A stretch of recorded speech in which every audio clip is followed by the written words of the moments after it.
نحمده ونصلي ونسلم على رسوله الكريم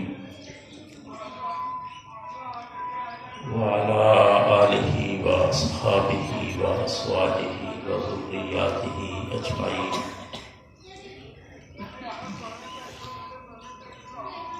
أما بعد، فأعوذ بالله من الشيطان الرجيم.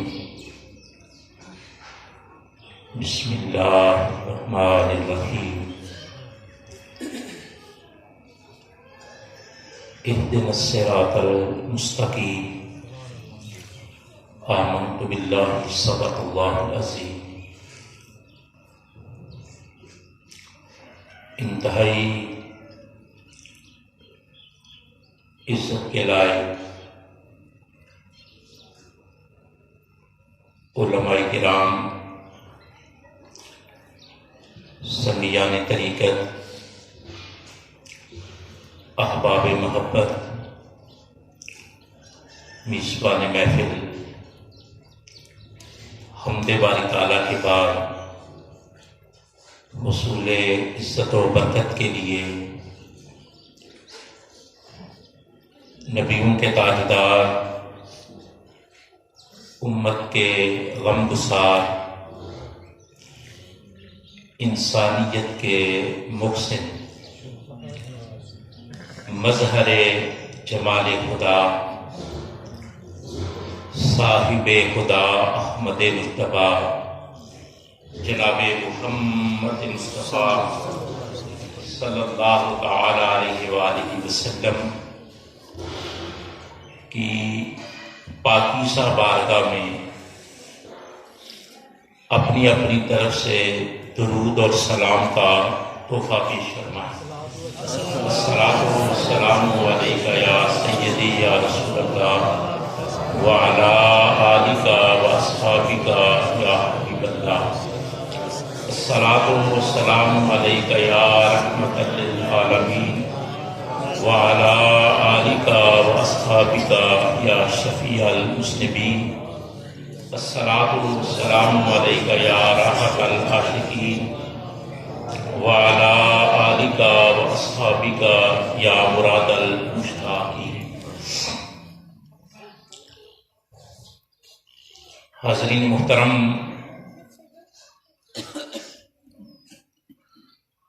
آج ہم خالصتاً روحانیت ساز اور روحانیت آمیز تقریب کے اندر بیٹھے ہوئے ہیں.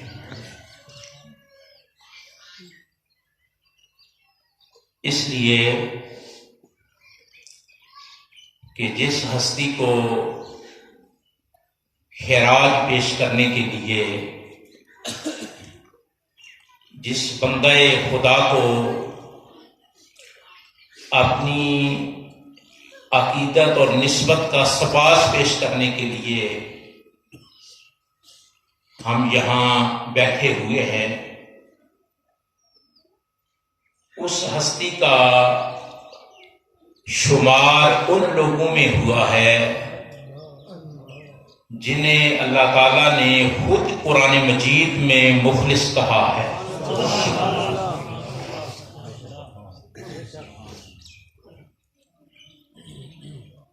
تمہید میں ایک جملہ عرض کرنے کے بعد بس اختصار سے دو چار باتیں اپنے موصوف اور ممدوح کی شان میں عرض کروں گا. کبھی آپ نے گہرائی میں اتر کر غور و فکر کے جہان کو آباد کر کے اس پہلی دعا پر غور کیا ہو جو اللہ تعالیٰ نے انسانوں کو سکھائی ہے؟ اللہ تعالیٰ نے بے شمار دعائیں انسان کو سکھائی ہیں، بتلائی ہیں، لیکن وہ پہلی دعا جو اللہ تعالیٰ نے انسانوں کو سکھائی ہے، سورہ فاتحہ کے اندر الحمد شریف کے اندر وہ دعائیہ کلمات موجود ہیں. فرمایا کہ تمہارے رب کی مرضی اور منشا یہ ہے کہ تم یوں دعا کرو اہدنا الصراط المستقیم. عام فہم سادہ سا ترجمہ کہ اے ہمارے پروردگار ہمیں صراط مستقیم عطا فرما، سیدھا راستہ. صراط مستقیم کا مطلب ہے سیدھا راستہ.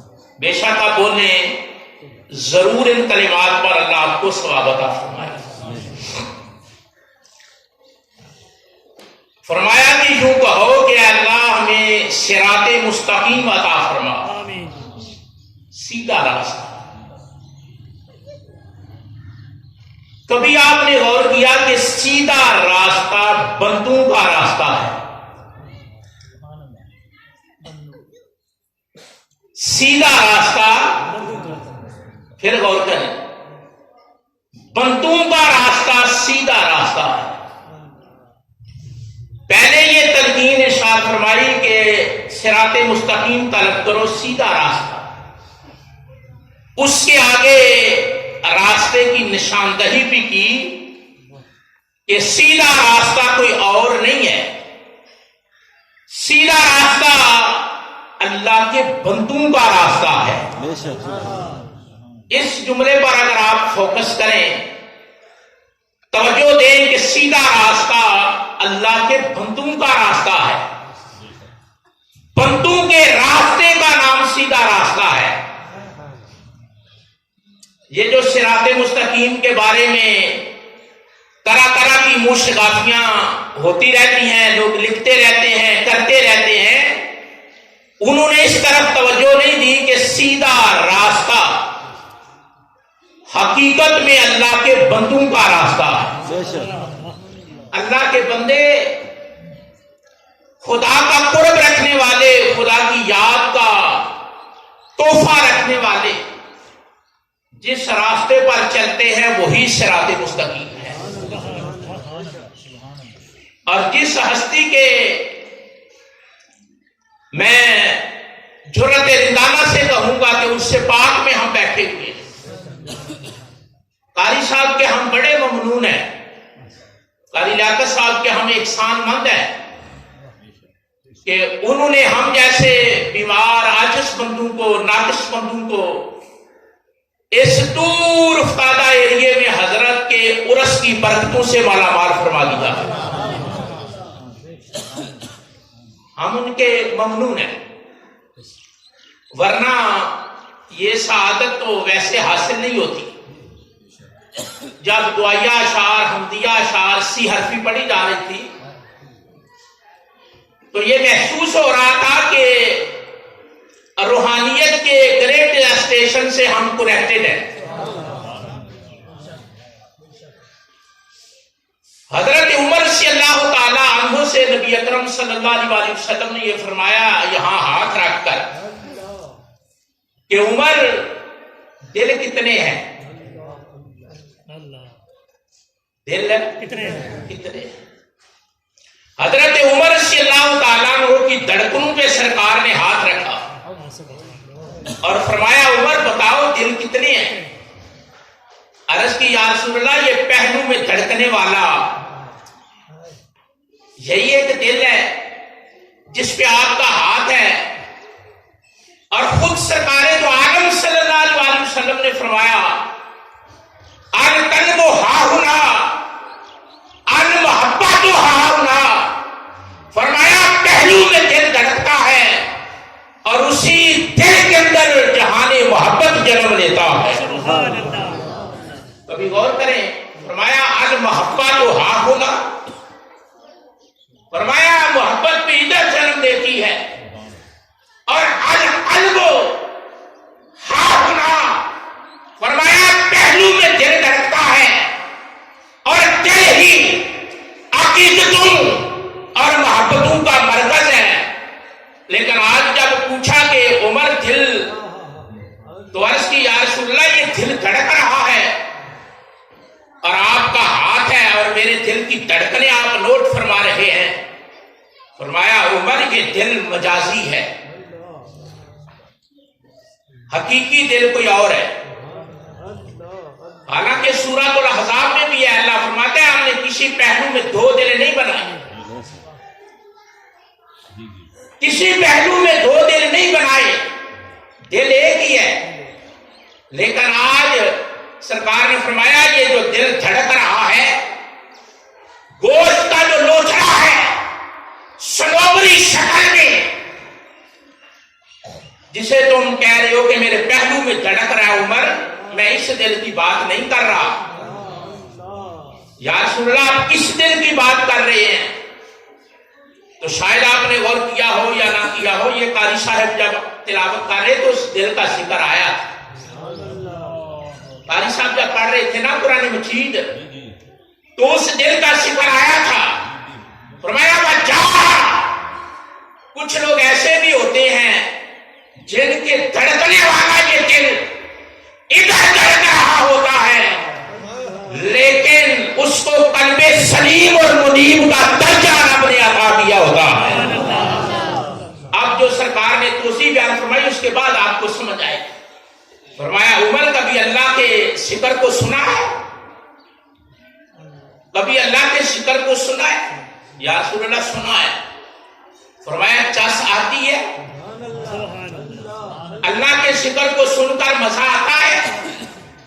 کیفیت ایک ساتھ جذب و مستی کی فضا چھنم لیتی ہے.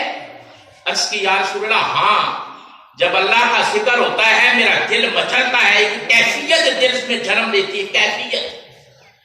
فرمایا وہ کیفیت حقیقی دل ہے، وہ کیفیت حقیقی دل ہے. فرمایا عمر کبھی قرآن سنا ہے؟ اللہ. عرض کی یا رسول اللہ آپ سے بھی سنتا ہوں اور دیگر احباب سے بھی سنتا ہوں.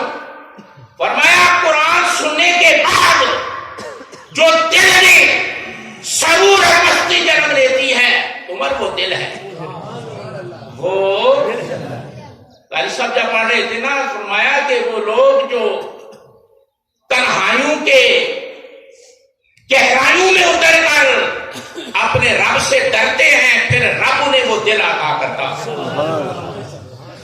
ہمارے ممدوح اور موصوف جن کی تعریف میں، جن کی شان میں، جن کے تقدس ماحول میں ہم بیٹھے ہیں، ان کو اللہ نے وہ دل عطا کیا تھا جو پہلو میں بھی دھڑکتا تھا اور شب و روز اس دل کی کیفیات دل تو دل رہا. صوفیان اس بات کو تحریر کیا ہے اور نقل کیا ہے. پنجاب یونیورسٹی کے فارسی کے ہیڈ آف دی ڈپارٹمنٹ نے اپنی کتاب میں لکھا ہے کہ حضرت صاحب گلہار شریف والوں کی مسجد میں جب قدم رکھا جاتا ہے تو ملاقات رہی، باتیں تو باتیں رہی، یادیں تو یادیں رہی. فرمایا ان ہندو سے بھی یہ احساس ہوتا ہے کہ یہاں رب کے انوار برس رہے. نعرہ تکبیر،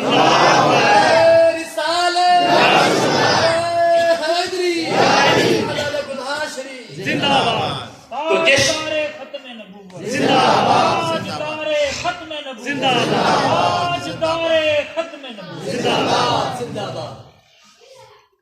تو جن بندوں کو اللہ نے پہلو میں دھڑکنے والا دل قلب سلیم اور منیب کی شکل میں عطا کیا ہوتا ہے، وہ بندے جس ماحول میں رہتے ہیں، جدھر نظر کرتے ہیں، ادھر کائنات کو سنوار کر اللہ کا قرب عطا فرما دیتے ہیں.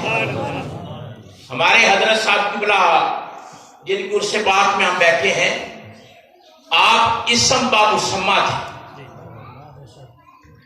اسم با مسمہ تھے. آپ کا اسم گرامی محمد صادق. یہ جو میں نے عرض کیا محمد صادق، یہ جو اسم ہے نا صادق، آپ اس کی پہنائیوں میں اتریں، آپ اس کے تسلسل میں جائیں، اس کا تاریخی تناظر دیکھیں، صدیوں کا سفر، صدیوں کا سفر، الذی جاء بالصدق وصدق بہ، اس تناظر کو میں دیکھیں اور آپ کے شجر نسب کو دیکھیں اور آپ کے حسب و نسب کو دیکھیں، پھر یہ فیصلہ برقرار کیا جا سکتا ہے کہ خواجہ محمد صادق اسم بامسمہ تھے۔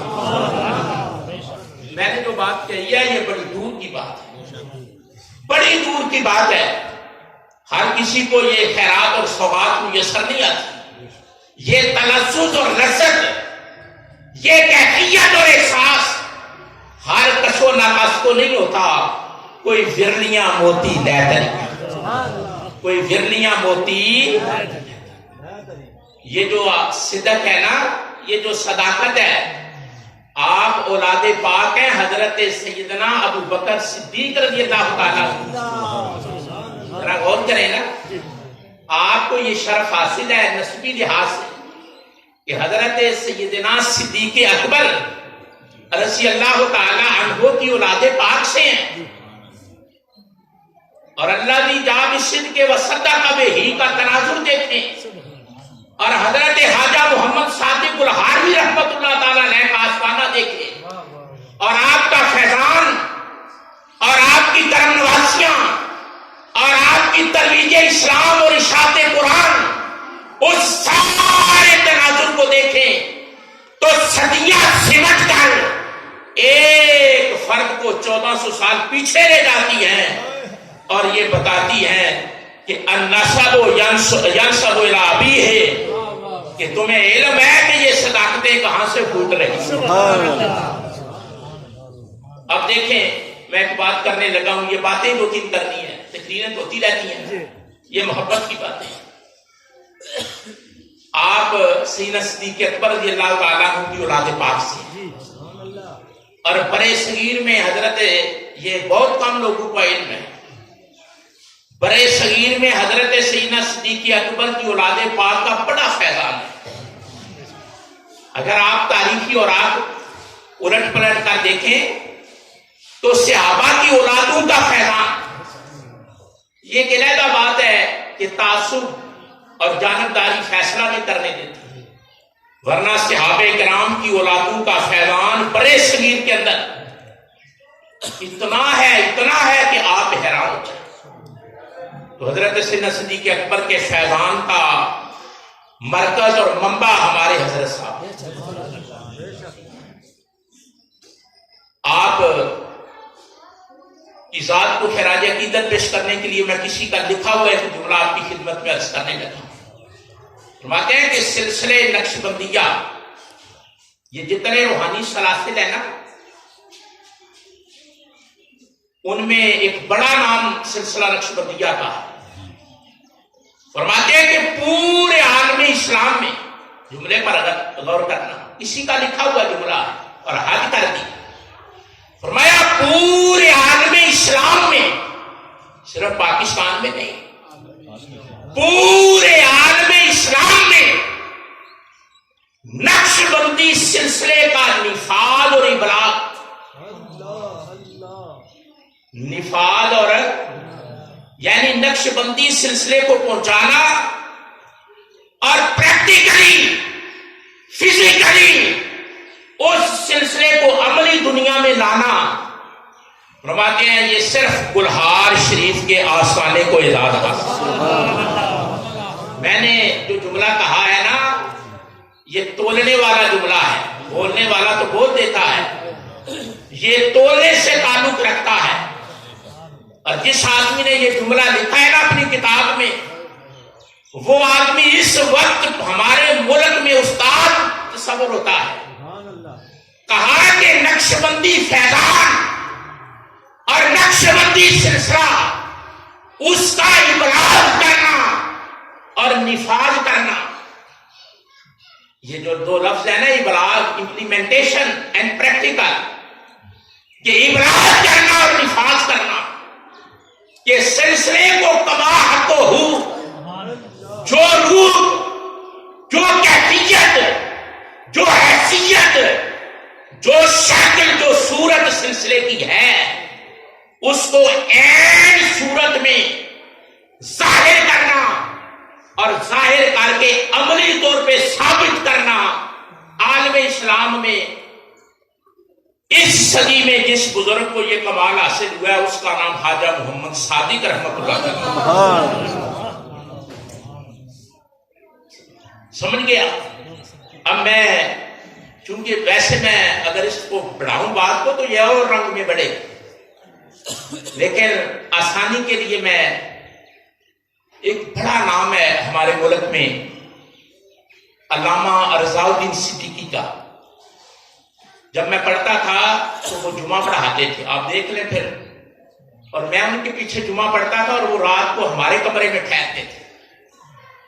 سیالکوٹ میں میں جامعہ محمدیہ غوثیہ میں پڑھتا تھا، وہ ڈونگا باغ میں جمعہ پڑھاتے تھے مفتی مختار صاحب کے وصال کے بعد، اور 4 عنوان جمعے کے ان کے ہمارا ادارہ شائع کرتا تھا پہلے ہی مہینہ شروع ہونے سے پہلے کہ صدیقی صاحب جمعہ پڑھائیں گے، چیئرمین زاویہ فاؤنڈیشن۔ تو وہ رات کو آ جاتے ہمارے پاس ٹھہرتے، کھانا کھاتے، پھر باتیں ہوتی، ایک ہی مدرسہ تھا، ایک ہی استاد تھے، تو سلسلہ چلتا۔ بڑی خوبصورت بات ہے، اس کو پلے باندھ لینا، قاری صاحب جانا نہیں ہے، بات بڑی سننے والی ہے، بڑی سننے والی بات ہے۔ تو رضا الدین صدیقی صاحب کہتے ہیں کہ حضرت صاحب کے جو مرید تھے نا، گلاشری والوں کے جو مرید تھے نا، وہ جب بیرا شریف آتے تھے نا پڑھنے کے لیے تو ان کے رنگ اور ڈھنگ، ان کی نشست و برخاست، ان کے انداز، ان کی عادات، ان کے اخلاق، ان کے اوصاف، ان کے خصائل سارے دارالعلوم سے انوکھے اور الملے ہوتے تھے، اور لوگ اشارے کرتے تھے کہ یہ بندہ جو ہے نا، یہ خواجہ محمد صادق، کہ ان کا مرید ہے، یہ بلہار شریف سے تعلق رکھتا ہے، دیکھ لو زمانے بھر سے ادائیں جدا۔ پورے بیرا شریف میں یہ احساس۔ اب کہتے ہیں کہ میرے دل میں ایک لگن پیدا ہو کہ میں بلہار شریف کو دیکھوں۔ جنہوں نے نہیں دیکھا وہ گلہ کرتے ہیں، دیکھے تو پھر آدمی چپ ہو جاتا ہے۔ دیکھے نا جا کر، ہمارے پاس ایک وہابی نے جا کر دیکھا تھا، آج تک نہیں بولا۔ میرے ساتھ اہل حدیث آدمی گیا تھا، آج تک نہیں بولا، چپ۔ میں نے کہا دیکھا نہیں، جو دیکھ لیتا ہے وہ بدل جاتا ہے، رنگ چڑھ جاتا ہے۔ اب توجہ سے، رضا الدین صدیقی صاحب کہتے ہیں کہ میں ہفتے کا دن تھا اور وہاں آستانہ عالیہ گلاشری پہنچا تو 4-5 دن مجھے رہنا نصیب ہوا۔ یہ پہلی بار کی حاضری۔ کہتے ہیں دوسری بار پھر میں ہفتے کے دن حاضر ہوا، اور پھر حضرت صاحب نے شفقت فرمائی، 2-4 دن رہنے کا اتفاق ہوا۔ اب توجہ سے کہتے ہیں جب میں دوسری بار گیا نا تو میں اپنے ذہن میں 5 سوال مرتب کر کے گیا تھا کہ یہ بھی پوچھنا ہے، یہ بھی پوچھنا ہے، یہ بھی پوچھنا ہے، یہ بھی پوچھنا ہے، یہ بھی پوچھنا ہے۔ اگر آپ نے یہ بات سن لی تو آپ کو بہت دور تک رسائی ہو۔ کہتے ہیں کہ میں جب وہاں پہنچا تو ساتھ ایک مجھے کھٹکا بھی تھا، ایک اضطراب بھی تھا کہ وہ تو اتنی ملاقات تو نہیں ہو سکتی کہ میرے سوال ہوں پھر جواب ہوں، حضرت صاحب کو تو دیکھ لینے کی غنیمت ہے، تو یہ تو نہیں ہو سکتا کہ مجھ جیسے طالب علم کو سوالوں کا موقع اور پھر جوابوں کا موقع۔ کہتے ہیں کہ جیسے میں وہاں پہنچا نا تو میں نے دیکھا کہ ایک کمرے میں حضرت صاحب کو ابھی نہیں ملا، نہ دیکھا ہے، ایک کمرے میں ایک بزرگ بیٹھے ہیں اور وہ وظائف پڑھ رہے ہیں۔ کہتے ہیں کہ میں نے انہیں دیکھا تو دیکھتا ہی رہ، ان بزرگوں کو دیکھا تو کہتے ہیں ان بزرگوں نے مجھے دیکھتا نا ایسے اپنے وظائف کو لپیٹا اور ایک انداز حیا کے ساتھ نظر اٹھائی اور مجھے دیکھا، اور کہتے ہیں میں تو دیکھ کر دیکھتے ہی رہ گیا، مبہوت ہو گیا